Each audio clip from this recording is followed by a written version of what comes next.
is Ponheary. I was a teacher. I was a daughter of the teacher, and my father was killed during the Khmer Rouge time. So when we came back from the countryside, when the killing field finished, it was very easy for me to become a teacher, even though I got only 7 years of education before the killing field started. And then we were very poor. Mom raised the children alone, very hard. But with education that our father grow in us, we can stand up again. And I saw the problem of the children in the temples, that they get the money and candies and things from the tourists who found them so cute. Encourage the parents to send the children more and more to the temples. So I started to use the money of my own tourists, some tip that they gave me to start the foundation. So as a tour guide, that funded your foundation to start with. And then I started like that in 2001. The end of 2005, I met Lori Carson, who fell in my trap. You what? Who fell in my spider webs. Aha! Then the children in the spider pulled her back, and just 1 month after her visit, she founded the foundation in US, registered in US. So since then, we grow big and big and big and big. We have 5 primary schools, and we follow all the primary school kids through the high school. And why I do this? I was angry with the Khmer Rouge who killed my father.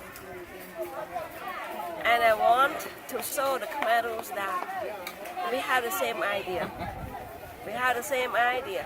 Khmer Rouge, they want to have equality in the society by cutting down the level of the rich people, by killing the people to get everybody living on the ground. And me, I want to have the Equality? The equality, the same as the Khmer Rouge, but I want the people living in the heaven. They use the bullet from the gun to kill the people. And me, I use the other kind of gun, the gun of education. Right. At the beginning, I used only one small pistol, like the small gun, and then I had the bomb fall in the sky, like Lori is a bomb from the sky, the bomb of education, helping.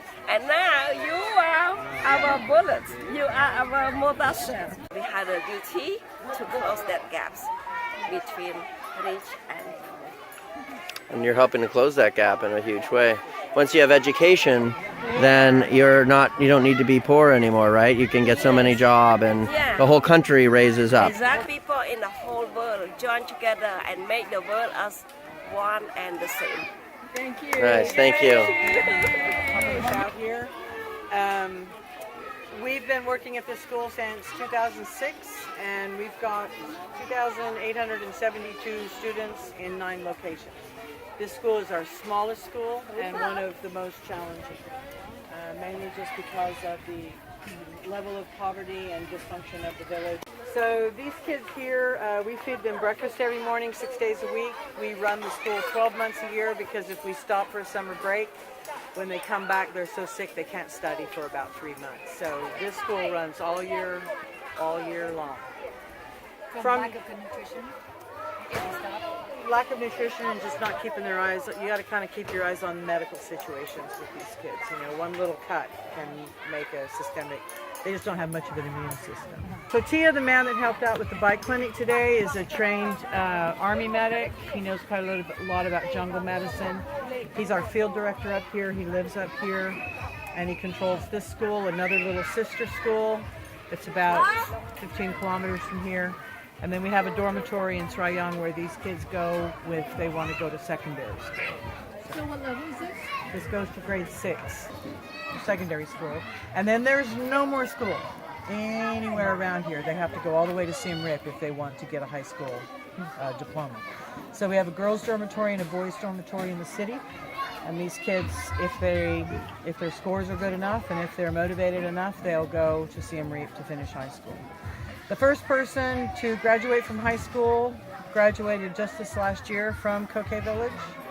There are 12 literate adults in that village, and no one has gone over grade 3 of the adults. So it's a big accomplishment, and she's now in Phnom Penh studying law. So that's a big accomplishment given the context of this place right here. I was telling hello, oh there you are, that we spend about $20 a day feeding these kids, 200 kids breakfast every day. So one of the great things about Cambodia, it doesn't really take a lot to make a really big difference. A lot of people think, oh, this problem is massive, there's no way for me to help. But actually, little things matter, food especially, because hungry children can't learn anything. There are some young adults, one of them is standing right over there, I see her, that have graduated from our whole program or living in the village, and their approach to life is much different than their parents. Money that you guys contributed, we're going to do this bike clinic. We're going to come back midweek with our boys from the office and get this thing knocked out. We've got a lot more parts at the office that we'll bring back. Also, the roof line is falling down off the building, and we're going to get that reconstructed before it falls down on somebody. So if we have any money left over after we get done with everything, we'll throw it into breakfast. So thank you for all of that. Well done effort on your part. Very nicely done.